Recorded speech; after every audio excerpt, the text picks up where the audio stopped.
and good evening, or good morning, or good afternoon, whenever you are catching this show. Welcome. This is Pain to Power, and I am Brown Girl Interrupting, also known as Maria. And I am really excited to be here tonight with you for another episode. We are on season 2, episode 10 of Pain to Power. And I've got a really dope guest with us today who is just a phenomenal individual with so many dynamic elements to him. And I'm really excited to welcome him in just a few moments to the stage. But I first want to give a shout out to the Ranters Union and Network for hosting this show, as well as just a reminder that we are in March and it's Women's History Month. And I am Brown Girl Interrupting, which means the women part of my identity is important as a mother and a daughter and a sister and a friend and the lens of womanhood. But also just a shout out to all the women historically and in the present who are continuing to work hard and do so much. And one of the women in particular, Stephanie Gale, shout out to you. Let's go, right? And Stephanie was actually the kickoff to season 2 as my very first guest. And I am really excited now to welcome a good friend of Stephanie's, Mr. Substantial. Stan is with us, and I got to give him his opening. He is, I just prepare yourselves, y'all. He is an MC, an artist, a producer, an author, and an educator, and just an awesome, amazing individual leading with love through all of his skills. And I got to say, it's on your website and it's got to be said, the legendary artist Chuck D of Public Enemy called him one of the greatest MCs of our time. So welcome, Substantial.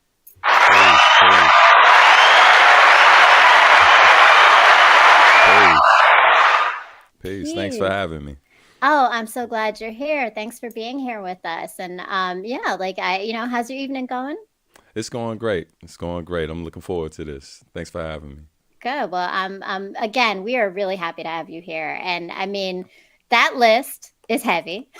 It's so much. There's so much we can dig into. Stephanie says, big bro, Josh McGee, dope. I love it. Welcome, Please. Josh, and welcome, No Holdbacks, Women's History Month, right?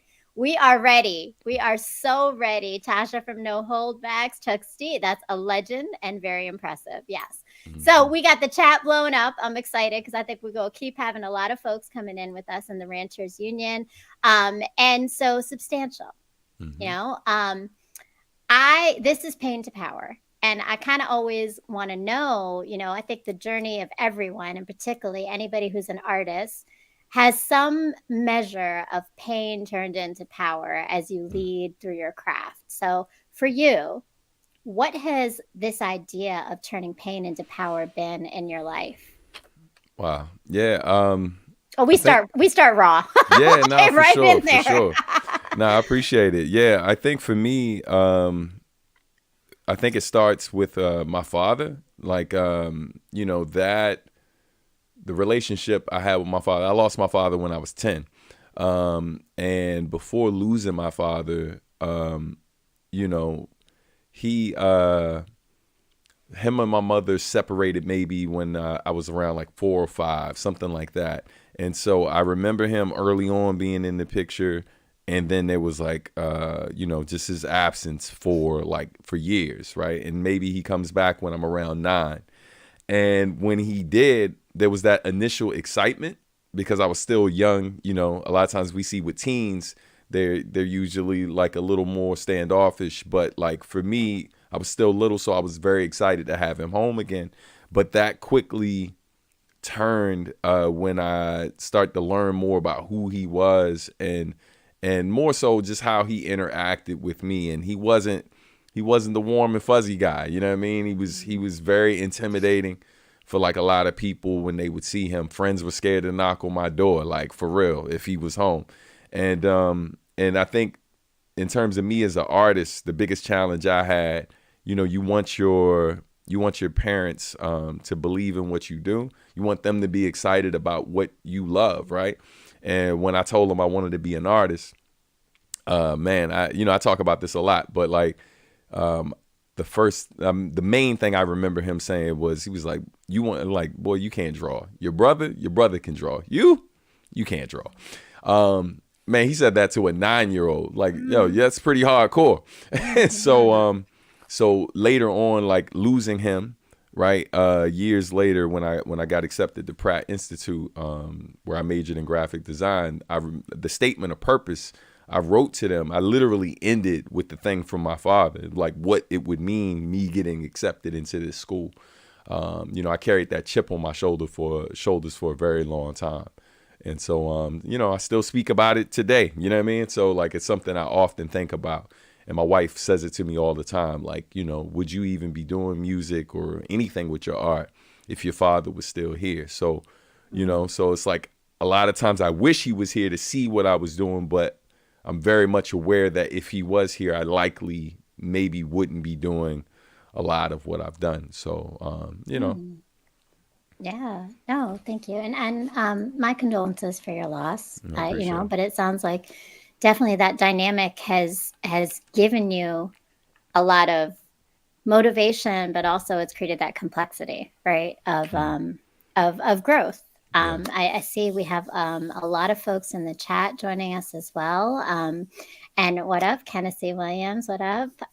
Glad to see you here. And Emma G, also one of our guests at Raw All Day. Love that. Substantial is another edutainer too. He is definitely an edutainer. And I think that, and what's up? Naeem says, hand pink waving. Yes, love it. So, and condolences from Tasha. We got the chat blowing up with us today. So I think I would love to know more about, and I'm glad that you continued your craft, right? That's Mm-hmm. important. So you are an edutainer, which Mm-hmm. we're going to get into in a moment. But as you think about that path, right, you took something that was a chip on your shoulder, but it sounds like you were able to turn that into your power. So what Mm-hmm. was that process like for you beyond your dynamic with your dad? Yeah, I think I realized early on that it could be used as, something other than just a means to help me get money, because I figured that out super young. Like, I think a lot of artists kind of struggle early on trying to monetize what they do. But for Yeah. me, that was something I figured out like while I was still in elementary school, how to, like, how to hustle and turn it into money. But when I became a bit older, I started to realize that it was something that inspired others and lifted people up. And I just remember, I think one of my early experiences was, I went to Suitland High School. Shout out to the Suitland Rams. Shout out to Stephanie Gale. She also graduated from Suitland High. Yes. And I remember being selected by the art program that I was in to go to middle schools to help recruit middle schoolers who wanted to come to our high school.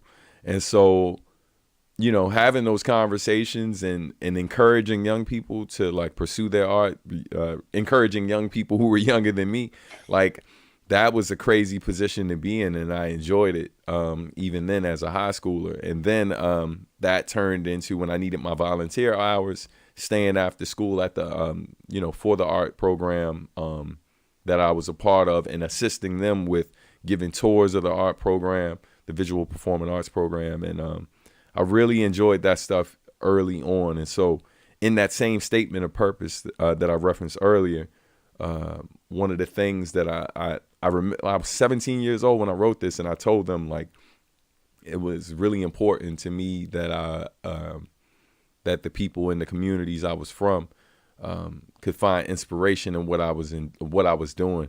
Mm. And I could be a source of, I could be someone that like could help contribute in a positive way and hopefully inspire people to do this, do the same. So it's crazy because one of my sisters, one of my mini sisters, she actually kept my statement of purpose. She had a copy of it and gave it to me. I think I was in my late 20s or early Mm. 30s when she gave it to me. Man, I think early 30s. And when I read it, seeing all of these different things that I said when I was 17 and realizing that years later I was actually doing those things. Yeah, man, it felt good to see that. I knew instantly younger me would be proud of where I was. You know what I mean? Mm. Yeah. That's a beautiful thing. And I don't think a lot of us can say that, right? Like I think Hmm. there's a light that dims and there's a loss of some of those dreams that we have as we get older and we start Hmm. to kind of like get into this rat race of life, right? It Hmm. sounds like you won. I mean, clearly you were a leader from early on Hmm.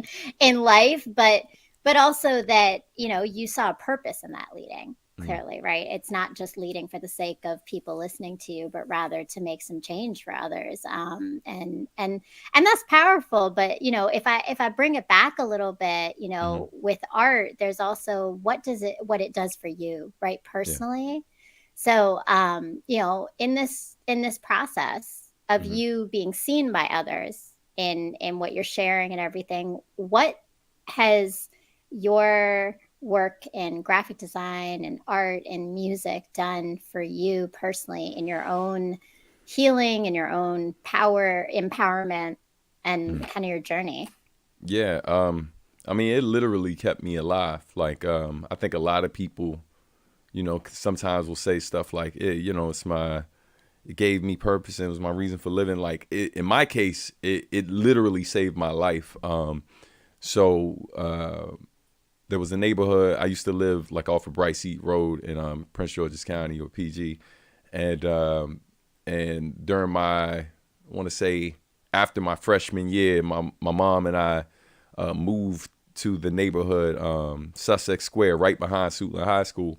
And we literally moved because, like, I was getting in certain situations and stuff involving gun violence, and was shot at like over that summer. Getting involved in a situation trying to defend somebody I was cool with, and and my mom was like, "Yeah, I think it's time for us to go." So so we moved a bit closer to the school just so I could spend more time at school. Mm-hmm. But when I say it literally saved my life, like there was a summer, couple years after that, where I had the opportunity to go. I was in Pittsburgh for the summer with this girl. This girl I was dating. I was stayed for a couple weeks with her brother because he had access to the studios and stuff there. And I was battling while I was there. I was going to the studio pretty frequently and stuff. And when I came back that summer, two dudes I kicked it with every day. These dudes got shot like just randomly. You know what I mean? They lived, but the likelihood I would have been with those dudes, like is extremely high because I kicked it with them all the time. So Mm-hmm. like, there's plenty of occasions where because I was somewhere doing music or somewhere doing my art, like it kept me safe. You know what I mean? Mm-hmm. So that you know that'll motivate you to Yeah. keep doing it. It's like, Yeah. yeah, because I think early on in my life I didn't I grew up in an environment where I lost a couple homies early, so I didn't know realistically how old I was going to be still doing this. So I just try to make the most of the time I had. And so yeah, man, I welcome all these grays because I didn't see it. I didn't see it early on. You know what I mean? So for me, it was a lifesaver, and I'm just eternally grateful, like for the arts, like in terms of what I've been able to do with it and do for others and do with my life. Like, Mm. and I think what you were talking about earlier in terms of like what I was doing early on, I was always, my sister says this, other homies of mine say this all the time, I was very clear at a young age what I wanted to do. Like if it didn't have anything to do with art or music, like I didn't see it as the path for me, like so Mm. it's always been the goal since I was very young. Mm. That's a beautiful thing and powerful, I think, because even though, right, you said that it is what would the choice be, but we all make choices and Hmm. every day, and there's a lot of kids out there who are making those choices, to decide which paths to pick. Hmm. And oftentimes the path that you chose is not the easier path in many Right. ways, right? Right. I think it's important to recognize that. I know we Absolutely. have a lot of friends in the chat. I see some people giving you some real shout outs because you're a leader, right? Oh Like, man.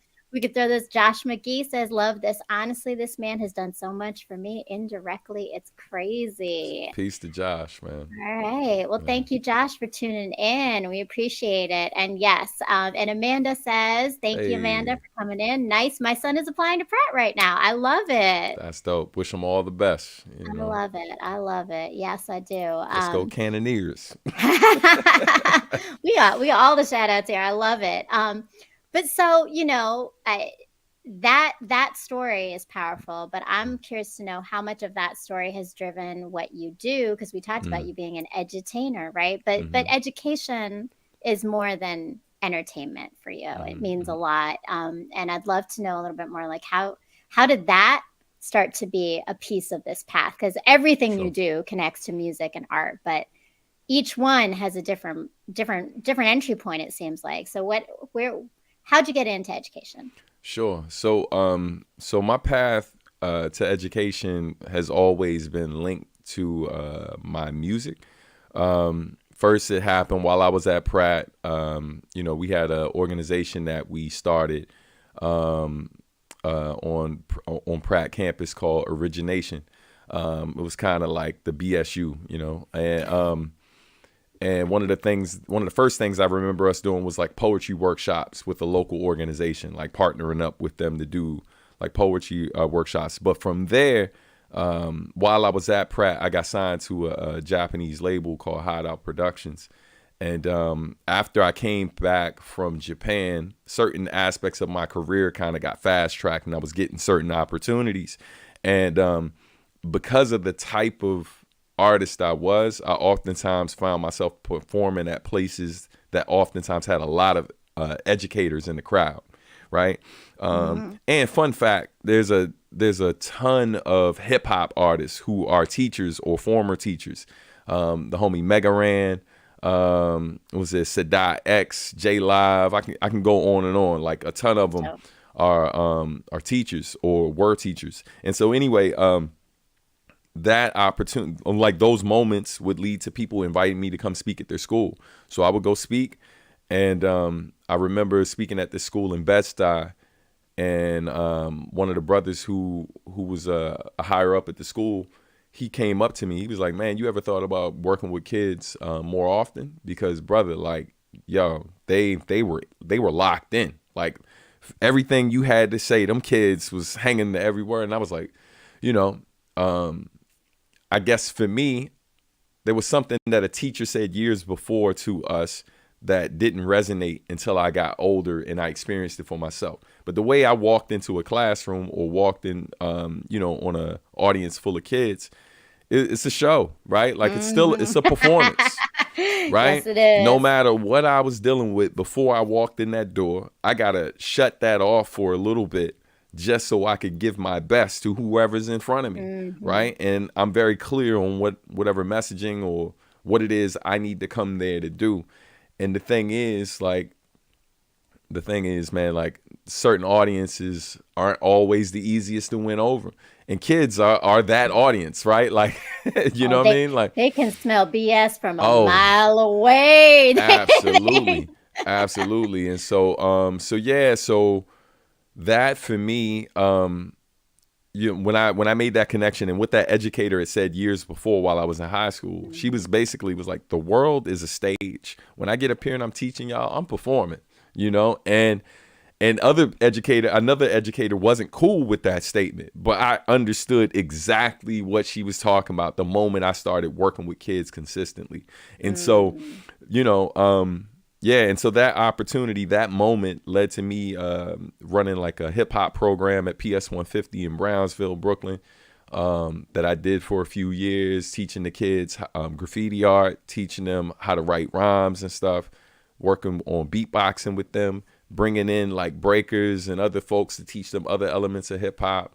Yeah, and to this day, like working with organizations like Words, Beats, and Life, which Mhm. is a hip hop organization, hip hop education organization. So yeah, it's that's kind of how it happened. Just, me being the type of rapper I was, talking about socially conscious things, talking about my experience, my personal experiences, and not necessarily just trying to rap like other rappers, trying to talk about what they were talking about so I could get on.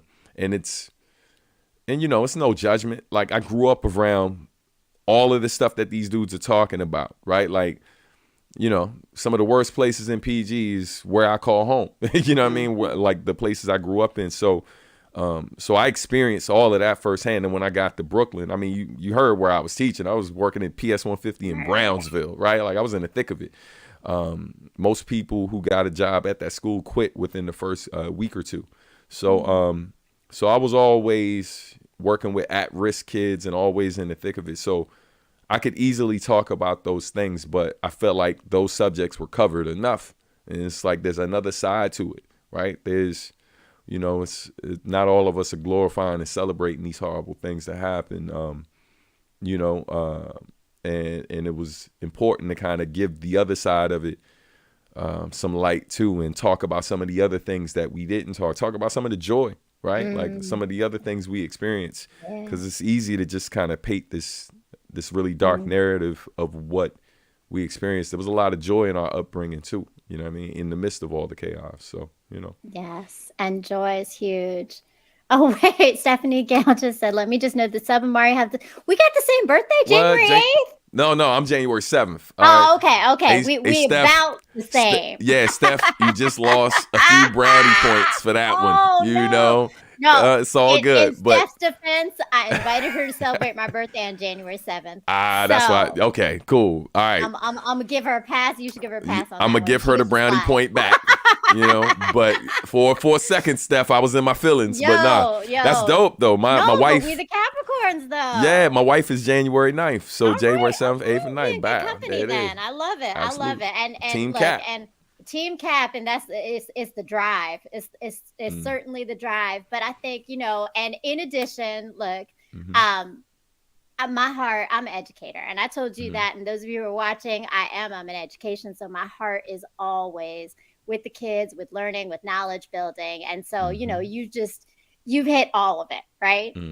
But in particular, I think what you really narrow in on is this idea of like, it's not everyone can engage with kids to bring them into this space the way that you do. So, your work with Words, Beats, and Life, can you go a little bit more in detail? Because I think what you've done, it sounds like you've evolved a lot in the way that you're sharing your skills in hip hop. Like, what is it that you're doing now to build that empowerment in kids through Words, Beats, and Life?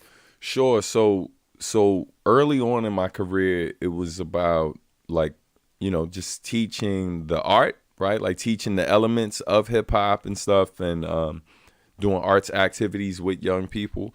And then I think somewhere along the way, there were a couple things that clicked. Number one, when I would introduce these things to kids and, or like, folks in their late teens to early 20s as well. When I would bump into them years later, like so many of them like put it down, gave up on what they were doing. And these were amazingly talented folks. So like, there's a part of me where it's like, I mean, they were doing well, so I'm happy for them, right? But there's a part of me that was a little sad that they they didn't really take it as far as they could. So I started really thinking about, what, like, should I be teaching something else? And then the other thing I didn't like too with working in the school system is that art and music, it's more of like it's like the seasoning, right? Like, yeah, it gives all this stuff flavor, but people don't really see it on as the side, yeah, that's the better analogy. It's a side. It's not the real, it's not why we're really here. And and we use music and art as a way to help people understand other subjects better. And for me, that's really problematic, because the fact of the matter is you can't imagine your life without art or music. Like it's the spice of life. It is the flavor of life, right? It makes getting through your day that much better. And more importantly, like, you live in a house, right? An architect like designed your house, designed the apartment building you live in, right? A fashion designer designed the clothes you wear, Mhm. the shoes you wear. Mhm. These are essential things to our life, right? It's not a side, right? These are things that our life cannot function without. So art Right. is not respected in that way, and so that made me pivot. So long story short, when Words Beats and Life stepped to me about teaching MCing there, I passed on that and was like, yo, I want to teach music business, right? Right. I want to basically make sure that I'm giving people options that can help them make a sustainable living doing this. I want to teach young people how to read contracts, because every rapper that's huge, that stays in this industry long enough to really get their story out there, they'll tell you all the bad decisions they made early on. Mm. So Mhm. let me hone in on that. And because all of these kids are around the age that most of these artists were when they were pursuing a record deal and then Right. signed a bad deal. So I teach kids, like, literally, we'll go through 10, 15-page contracts, and I'm breaking it down. Their vocabulary list will include advances, right? Like, what does terms mean in the contract? What does in perpetuity mean? Like, so they're getting a vocab list, but it's vocabulary that has to do with contracts or this particular Mm. industry. And I do that with visual art as well. So I teach the business of art and music with Words, Beats, and Life, and I also teach music business classes with Omega School, Omega Studios out in Rockville, Maryland as well. I've been doing that for years. So yeah, man, it's Wow. just making that stuff more comprehensive, and making sure that our communities have access to this information, right? Like, Yeah. so yeah, it's very important to me. I mean, it's more than important. I think what you're doing is transformational, right? Mm, Like what you're doing mm, is creating appreciate it. agency in kids that's sustained through like learning how to navigate systems and Mm, structures, which honestly, so many of our kids have talent and knowledge and skill, mm-hmm, but once they get out in the world, they don't have that ability or that knowledge of what it is to navigate, contracts and finances and mm-hmm, who to trust and all that too, right? Like all of those things are really really important. And the chat is blowing up. We got to give some love to my friends. I love it. Substantial, you brought them all. uh, Tasha says no holdbacks indeed, learning the language, what are split sheets, etc. Love this, yeah, thank you. And I saw TikTok is in here, that's fabulous, what's thank up. you. My sister, I can dig it, that's so important. Absolutely. And I know we got a lot of our ranters fam in here as well. Um, and salute to Living in Shade Reviews, and salute to all our ranters. Mm-hmm, So substantial, man. You are doing so much, right? And we haven't mm-hmm, even gotten into your actual career of all the things you're doing with hip hop. And I mm-hmm, want to go there, but before we do, we got to stay mm-hmm. in this kind of space of education, because Sure. in addition to being an edutainer, being an educator, and creating this agency, you're an author. Mm-hmm, mm-hmm. So I would love to know a little bit about what inspired you to go the route of writing a book, and what's your book, and tell us a little bit about it. Yeah. Listen, everybody listening right now, watching right now, the secret is marry up, right? Like, marry up. My wife is smarter than I am, and yeah, man, we were. There's a song I did years ago, back in 2017, called "In My Daughter's Eyes," which was about my oldest daughter. And then years later, when we were expecting our second, shout out to the homie Calvin Williams, who I know does a podcast with Stephanie Gale. Yeah, but he basically was on one of the lives and was like, man, you should do a second part to that song and just move the apostrophe since you got two daughters. I was like, oh, that's fire. So I did just that. And while listening to the mix of that song, my wife was like, man, this could be a children's book. She took the idea from the Bob Marley's daughter, flips a lot of his songs into children's books. And she was Mm, like, we could do the same with one of yours. And I was like, yo, that's a dope idea. Oh, like, right there, right on cue. there we Um, go. yeah, man. And so yeah, I was like, this is very doable. So I told my wife about these two black women I knew who were illustrators. I was like, we could go with either one of them to illustrate it. The crazy thing is both of us are visual artists too, but whenever we're doing something and there's an opportunity to bring people from our network and the community in, we try to get them in there. And So we ended up working with the sister Miera Nelson, who goes by Luna Bunny, super talented artist, who was a fan of mine, who also was a dope illustrator. And we reached out to her. She had never illustrated a book before, but she was open to it.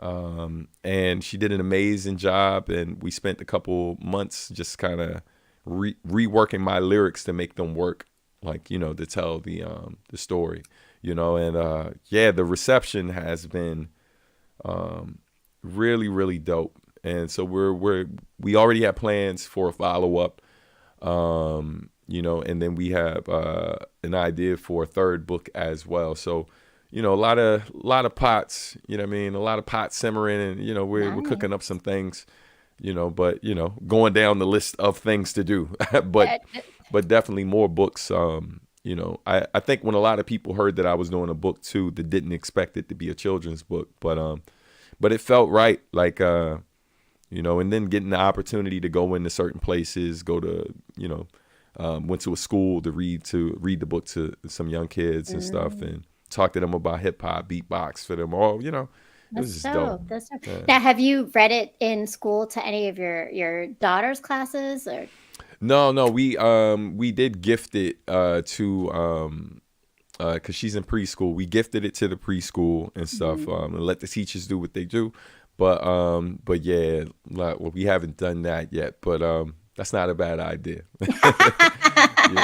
Another pot. Right? You got on that absolutely. fire, right? I was like, you know what?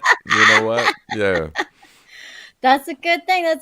Look, your Marry Up comment got all kinds of things in the chat blowing up. I don't know if you've been seeing. Oh, I see it now. It's clear. You Marry Up, Lord knows I'm trying. Yes, Tasha, I hear you, girl. Shell is amazing, Mrs. Marry Up, for sure. Well, it sounds like she has inspired you quite a bit, and you have quite a collaboration of this partnership. So tell me a little bit, we're talking about Women's History Month, and you actually, well, we're not talking about it, but it is Women's History Month. So we're gonna blend it a little bit in here, because you actually just released your single, your most recent single. You've grown, and it is inspired by some of the women in your life, right? So, at first I got to ask you, did you intentionally time it during Women's History Month, or was it just happened to be that it like aligned? I'd love to tell you I was that smart, but I really, it just happened that way, and look, it came out in Black History Month, but it's still getting pushed during Women's History Month, and it's about Black women. So, right. So you covered it all. Listen, when the universe, when the universe is pushing you a certain way, just go with it. And I definitely didn't intend it to go that way, but yeah, I think throughout my career, I've written more than a few songs like celebrating women in my life. I'm only still close to, like, there's only two of my sisters that I'm in contact with like that. Three of my sisters, unfortunately, were estranged, but I'm very much the person who I am because of the amazing women I had around me. You know what I mean? Shout out to all my sisters. Shout out, to my amazing wife, my mom, who's mostly a single mother, raising me. But listen, I think, and I find it strange, man. Unfortunately, some of us are kind of weird, Like, I hear a lot of dudes like talking about different things and talking about like worrying about like being erased from certain things, like when they were talking about the whole Wakanda Forever stuff and all of this other stuff. And I'm just like, hey, fam, listen, I feel like there's a good amount of us that are who we are in spite of the absence of men. And there were women that stepped up and did the best they could with the limited resources they had. And, and in some cases, they did a pretty great job in spite of the lack of support and help, right? But what's also dope, too, is another side we don't always hear about is like what my mom did. My mom, she recognized that she couldn't do it all by herself. And so, as I got older, she'd tell me stories of like my big brother, like stepping in to help financially. Right. And then she also, would mainly let me spend the night or kick it with like friends of mine, male friends of mine who had their fathers. And that's something I didn't realize she was doing when I was younger. But then when we got older and my boys' fathers started dying, we started losing them one by one. Like it felt like losing my dad over and over again because these men were so, you know what I mean, so much a part of my, but like they Right. wouldn't have been able to be a part of my life if my mom hadn't have Mm. recognized that that was needed and put me in the position to receive that. You see what I'm Mm. saying? Like, so Yes. there had to be some willingness on her part to recognize she couldn't do everything, you know? And so, yeah, man, like I wouldn't, yeah, I'm trying to keep it together right now. I'm eternally grateful for the women in my life, in particular the black women in my life who did everything they could to make sure I turned out the way I did. So yeah. Mm. Well, shout out to all of those women. They clearly influenced you a lot and made a big impact. And I mean, it's an amazing single. You all got to go and check it out. It's on Spotify, and I mean, I know I've seen it on Spotify, but it's on Apple Music. Where else can we find She's Grown?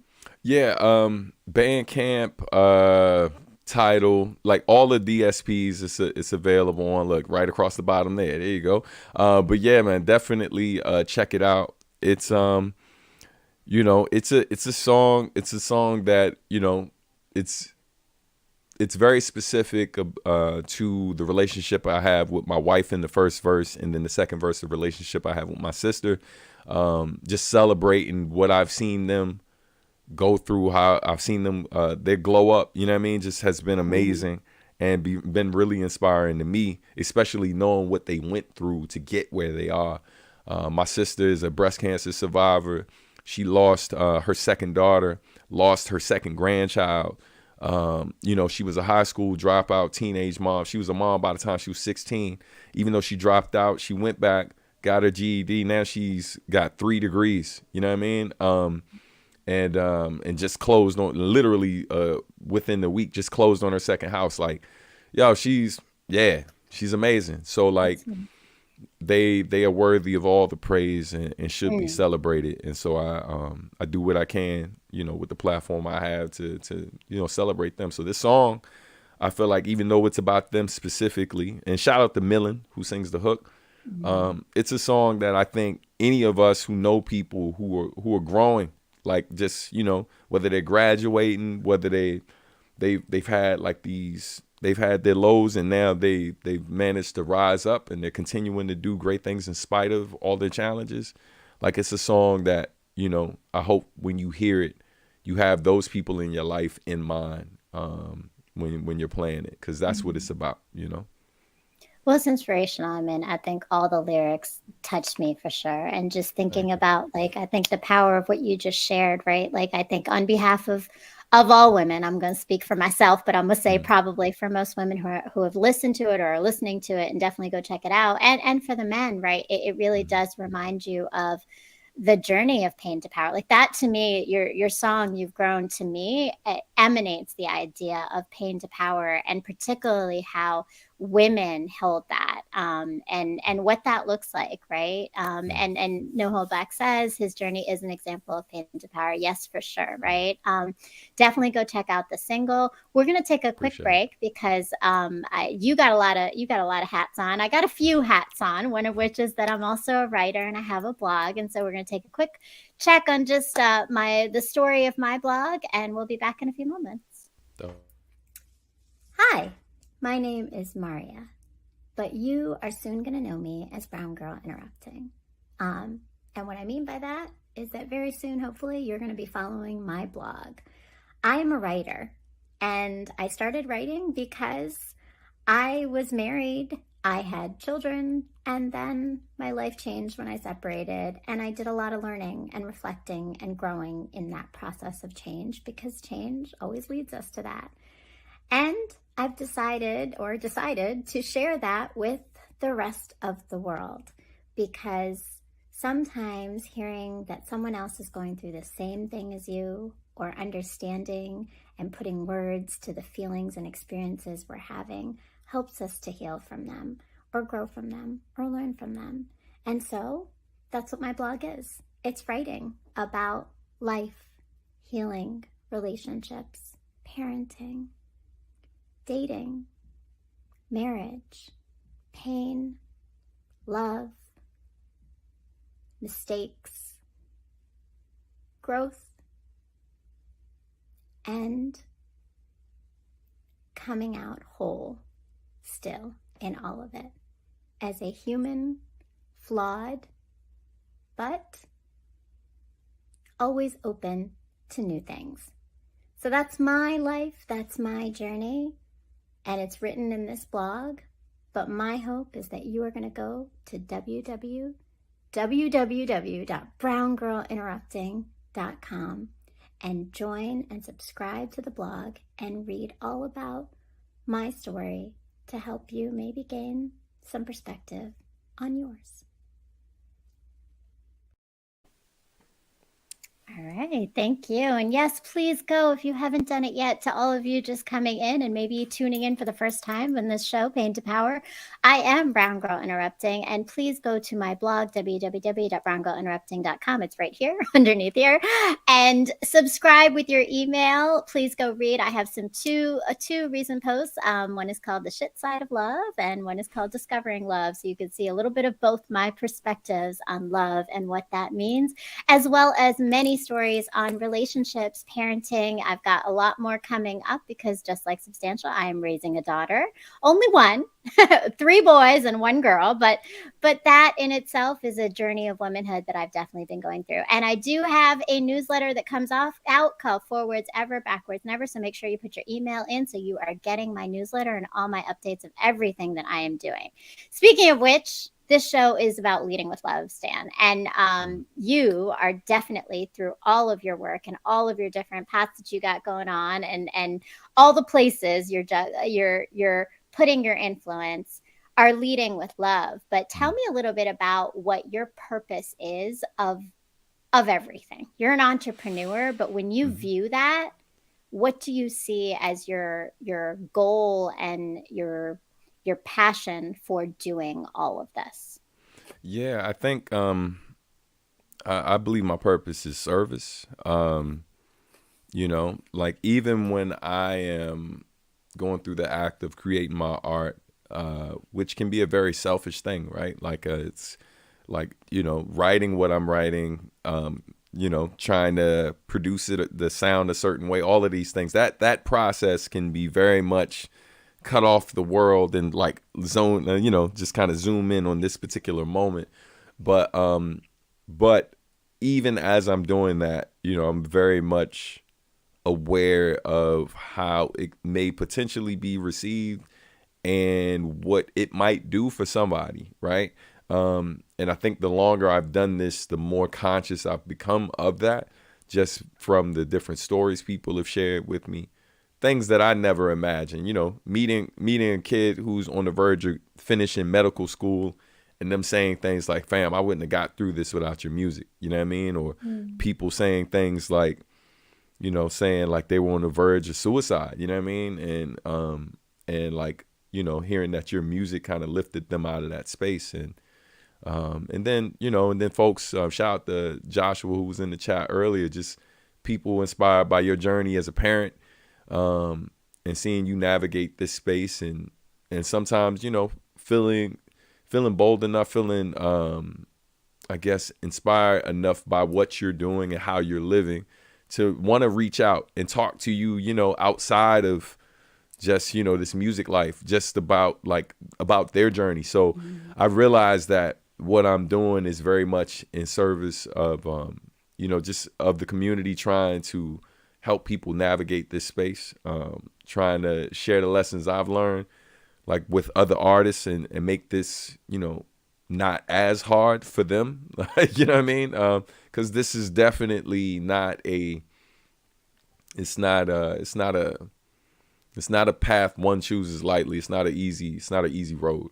And so, just trying to give people tools that I got a bit later than maybe one would hope to have certain information, but making sure that once I got it, not only do I act on it, but once I've learned how it works and become more informed or whatever, I make sure that I pay it forward and I share that information with others. So I'm just always thinking about like the moment I've learned how to do something and know that it can work in a particular way, I share that information with others.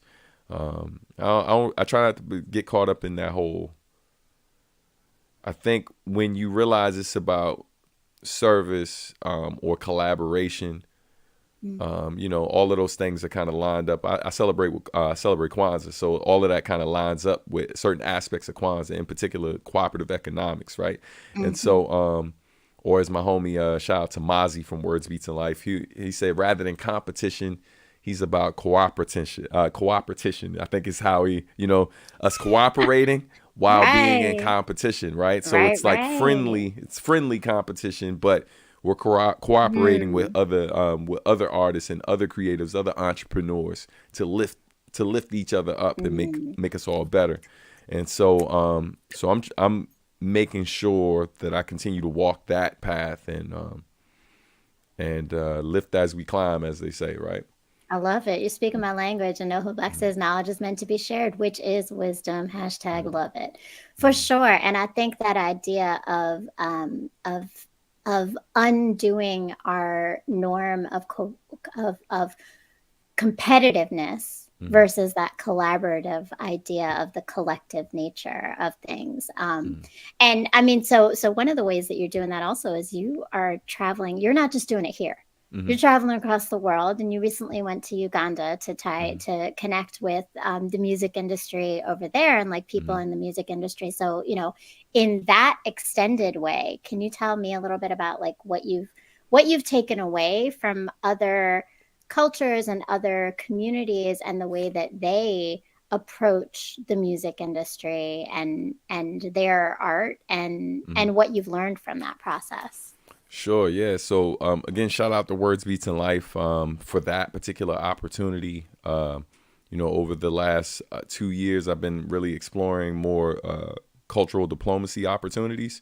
Uganda was with Words Beats in Life, and then I did Romania with Next Level as an official ambassador of hip hop for the U.S. State Department or Department of State. So yeah, like with Uganda, the goal was to go and not just share what we do, like on the education slash or edutainment side, but also learn about the industry there. Mm-hmm. So it's very much like that cultural exchange it's an exchange. So it's about listening as much as we speak, or try to listen more so I could learn more. So like, I mean, the moment I got in the car, like from the airport, I'm talking to the brother and some small talk, but then like just picking his brain in terms of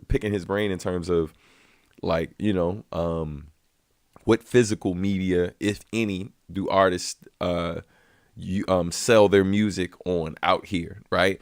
And then learning Mm. things afterwards about what was it? When I got back, one thing I didn't learn while I was there is that they weren't taxing entertainers, right? Like entertainers weren't being taxed, and so our artist that I knew before I got to Uganda was complaining online. He was voicing his frustration with the fact that the government's now taxing entertainers, and I was like, bruh, it was like, wait a minute, they weren't doing that before, so it instantly turned into this conversation about, hey, shout out to Babaluku.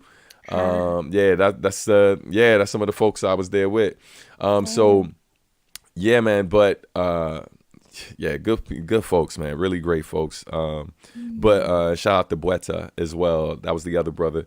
But yeah, man, we when he mentioned that, instantly my mind went to, it's like, okay, this hasn't happened yet. So what can we do now to make Mm. sure that you all are working with government there to figure out like what does that look like if they're taxing artists now? What is that going to look like? But more importantly, what are the tax benefits, right? Like what are the different benefits that you as an entertainment company or as an entertainer can get? Like what type of write-offs do y'all get? Blah blah blah.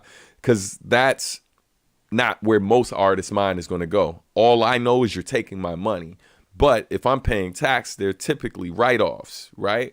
And Right. so But like, again, as artists, we're not taught to think that way. You see what I'm saying? Like, there are Mm, certain aspects, like how to be an entrepreneur, how to run a business, and like, even financial literacy is not a regular thing that is taught in school. It should be, mm, but it isn't.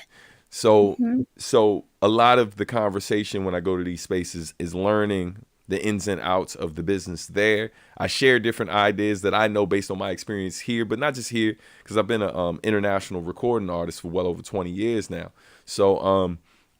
So it's sharing my global experience as an artist in this industry, but like a good amount of that is learning what they can and can't do, because like, for example, in Romania, they don't have the luxury that we have here, where if I'm a musician that wants to sign up with a performing rights organization, I can do that.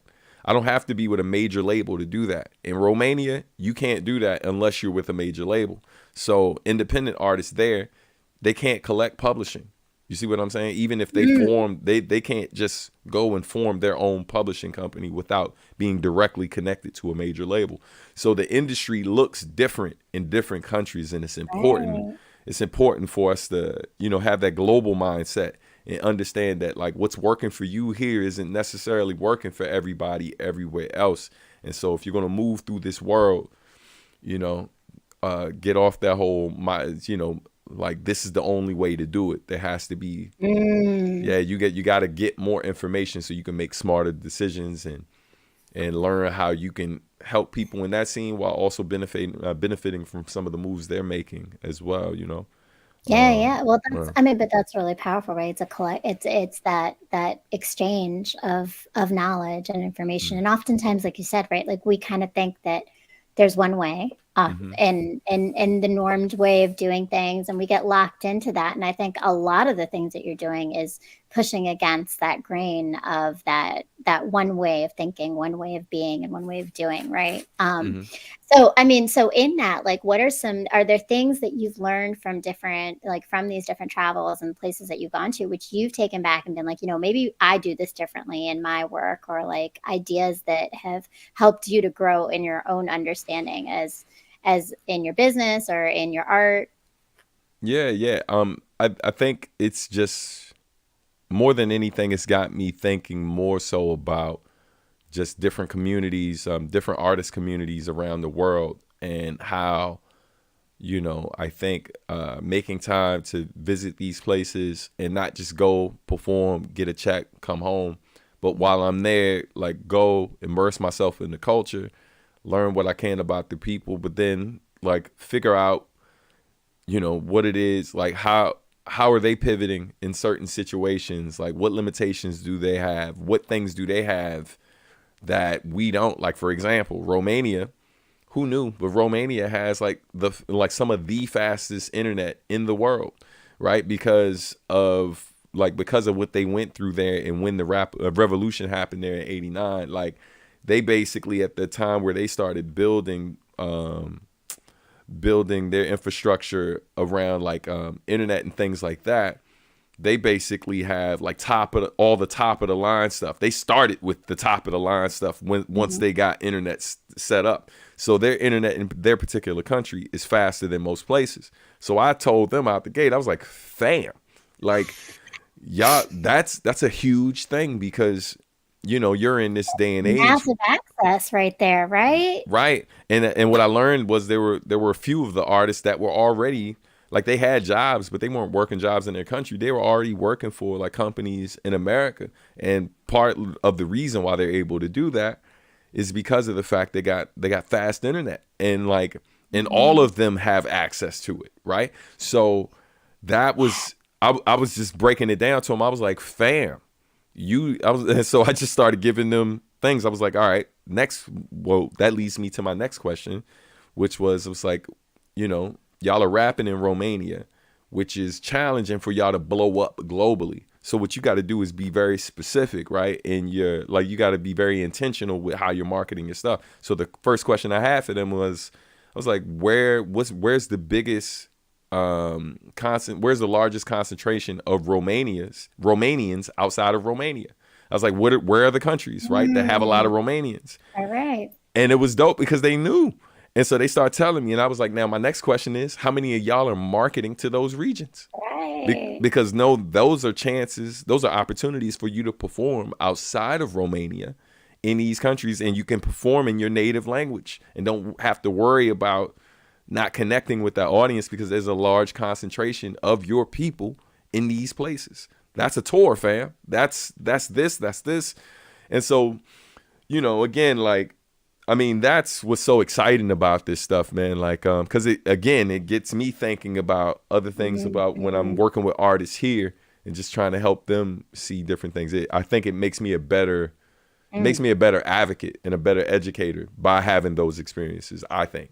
That's beautiful. I mean, it sounds like what you're doing is finding thought partners all over the world, right? Like Hmm. that's the dopest thing. I mean, I think there's Hmm. nothing like an amazing thought partner conversation where everybody's just growing and learning and pushing their ideas and Hmm. extending thoughts. So I'm a little bit of a geek in that way. So I totally love it. I respect it. So we're about to come to a close. I have to say thank you so much for your time today. But before we Thanks for leave, having me. I mean, you are clearly leaving your mark through everything you're doing. When you think about the legacy you hope to leave Hmm. and the message of that legacy, what do you want that to be? Yeah, I think just growth mindset, right? Like this. I mean, for me, it's like I'm always just trying to be better than I was yesterday, and I think just inspiring people that I hone in a bit on the music side of it, right? Like to kind of give the example. Um, it used to make me sad when I was younger listening to like hip hop artists I grew up with, and when you get to that point where you're listening to them and you're like, damn, they fell off, right? Like that used to break my heart, and Mhm. it I also used to struggle to understand that, right? Because I didn't view musicians or rappers in particular, I didn't view them as athletes. So it didn't make sense to me. I'm like, Mm. I understand an athlete hitting a certain age, the body wears down, they can't do certain things. They're smarter on the court or smarter on the field and this, that, and the third, but they're limited in terms of their speed, their execution sometimes, et cetera, et cetera. But like, in terms of rappers, I'm like, yo, make it make sense, fam. I'm like, yo, you're standing in place and you're using words. As you grow older, your vocabulary increases, right? Like Mhm. your Mhm. experiences Mhm. increase, right? And if you take your craft serious and you learn more tricks of the trade or whatever, you should be able to maintain a certain high level of execution for a very long period of time, as long Mhm. as you understand breath control, how to perform, spatial awareness, all of these different aspects of performance, right? um I don't think it's not as physically taxing as these other things. So in my mindset, and with this mindset I have, you should be constantly growing and constantly getting better. So I don't just apply that to music. That's how I'm walking through life, right? Like, Mhm. no matter what it is I do, I want people to look at my art, look at the work I'm doing, and constantly feel like there's always growth. Get out of this mindset that, yo, someone has to blow up, right? Like I have to be larger Mhm. than life. I'm not successful unless millions of people. And it's wild because the thing is, millions of people have heard my music, right? On Spotify alone, over 5 million people have heard my music over the years. But the fact of the matter is, when people see me, they don't see that. They don't see celebrity and all of that. But celebrity isn't success. You know what I mean? It just means you're Mm. popular. People know Right. who you are. And so I want my legacy to be always about growth, pushing us forward. You know what I mean? Not just pushing myself forward, but finding ways to bring others up with me and put others in a better space, and just always inspiring my people, and any people open to what we're doing, Mm. to be better than we were yesterday. That's all. That's it. But that's it. That's it. That's all. Yeah. Just say, but Right. that's Right. That's not a little thing. That's huge, right? Mm, And I think mindset is sometimes the hardest thing to get people to shift, right, mm, in their understanding of things. And growth is inevitable. The question is, are we going to be open to it, though, right? yeah. You know, Hmm. we're always constantly changing. How open are we to that evolution of self and doing it with others? Hmm. That's amazing. Please go and follow Substantial at please, all the links are here down in the description. But should they go most directly to find you, to follow you, and what's the next place that they should be looking out for Substantial's continued growth and evolution? I appreciate it. And Yeah. thank you, Tasha says the interview was inspiring. Oh Thank wow. you. Thank you, I'm on it. Substantial. I'm on it. Sure. Yeah. Yeah. The one link that leads to all the links it's bio dot site slash substantial, right? So just bio dot site slash substantial, and that basically will give you access to everything: the websites, the podcast, the music, everything. But as far as where I will be in the world next, tomorrow night I will be at the Pocket, which is ran by Seven Drum City. It's in Northwest Washington D.C. I'll be there doing a master class on music marketing. I think it starts around 7:30, something like that. I'm sorry, I'm not doing a good job promoting right now, but yeah, but I'm doing that tomorrow night, and that's the next thing. Working on this U.S. tour right now for North America. Hey. Later in the year, I was supposed to go back to Japan to do some stuff and other things, cooking. And the album Adultish is on its way. That's dropping late spring. Stephanie Gale, who's in the chat, my sister from another mister, she's actually featured on the record. Okay. And And we those of you who are fans here, you know Stephanie Gale is amazing. yeah, Steph is, man. That's man, I love Steph. She know. But yeah, that's my dog. Ah, That's my dog. That's my dog. Yeah, nah, man. I love you, Steph. But yeah, tons going on. I'm gonna stop there though. But yes, thank you so much for having me. This has been awesome. This has been really awesome. I appreciate the time. thank you. Thank you for making the time to spend the evening with us. And please make sure you go and follow Substantial. Buy his merchandise. I mean, this is part one of the interview with Substantial. Like, we gotta have another one because there's so much more we didn't cover, we didn't Right. get to.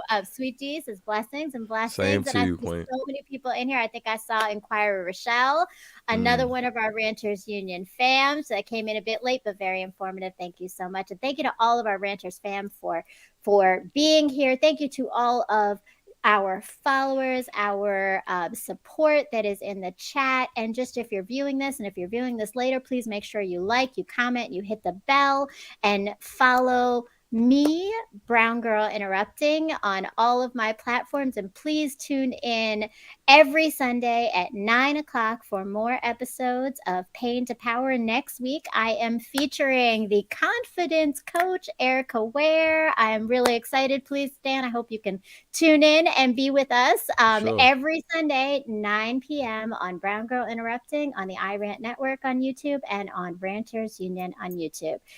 Thank you so much. Happy freaking Women's History Month. We Absolutely. kicked it off with some amazing tributes to the women in your life, and I hope you continue to grow, to keep that mindset going, and to value and appreciate the women in your lives. And thank you again, Substantial. Have an amazing night, and peace, fam. You We're too. going to kick you off with some music from Substantial, and see you next week, Sunday, 9 o'clock. Peace, y'all. How much you've grown so much. You've grown. How much you've grown. So proud, look how much you have grown. So proud, look how much you have grown. So proud, look how much you have grown. So proud, keep going. So proud. time slipping through our hands like an hourglass as it trickles sand. Struggling to meet all of like the mans. Ain't no guarantee, still make time to plan. Remember, I would dream you birth a little stand. Better yet, God gave me 3 of you. Travel went beyond where it all began. Never let the distance get between us two. Grew from a black sheep to a black queen. Black excellence looking good on you. From black dress to the wreck thing. Doing things you were scared you never do. Relate a message like a track team. You reflect who you're attracting. Watch you rise up like Maxine. Stranger things I struggle make a better you. I salute you. You put in work and never put your worth in how another person views you. You put your heart in every work of art and keep your fam a part of what you do. A queen born in Queens like a king's, but in real life, y'all who knew? Glad I shot my shot like doot doot. Now we paired up like Bluetooth. I'm so amazed at who you are. Who would have seen us come this far? You really made this life your own. How much you've grown. So proud, look how much you have grown. So proud, look how much you have grown. So proud, look how much you have grown. So proud, keep going. So proud, keep growing. Hey Lee, wish I had a time machine and show you younger you what you're accomplishing daily. In spite of what the cost is, all your losses. Second grandchild, second baby. You grew to be the queen of second chances in advance, and no matter what they see, no buts or no ifs as it may be. Surviving from things that will break me. Went from GED to burning through your 3rd degree. A lot of what I mastered in my own relationship I learned from watching you and D. Went from dropout to a drop top at the drop dot tomfoolery. Went from no lights that lighten up a path for you and yours quite beautifully. This from you, from me. Some words of affirmation from your baby brother. Thanks for all the inspiration and support when I was fronted on by many others. Many of us don't make it as far as we have, and I cherish the joy that's among us. Every blessing you're getting is well earned. Take a look at that fall that you brought us. You know I love you. I'm so amazed at who you are. Who would have seen us come this far? You really made this life your own. How much you've grown. How much you've grown. So proud, look how much you have grown. So proud, look how much you have grown. So proud, look how much you have grown. So proud, keep going. So proud, keep going.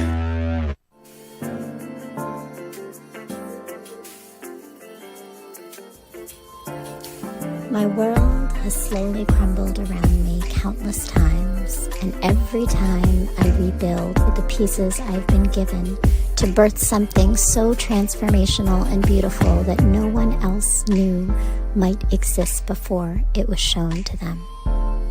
These moments tend to coincide within my romantic path. The universe has been telling me to focus on the revolution and not romance.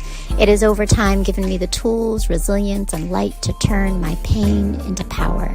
And only now do I see that the key to this always resided in the love and knowing I had in myself, not from the external sources of family or men. The message I have been avoiding might be that my time in this world I had existed in was not to receive love, but to put it out there for others to see, feel, and heal through. Revolution before romance moves pain into power.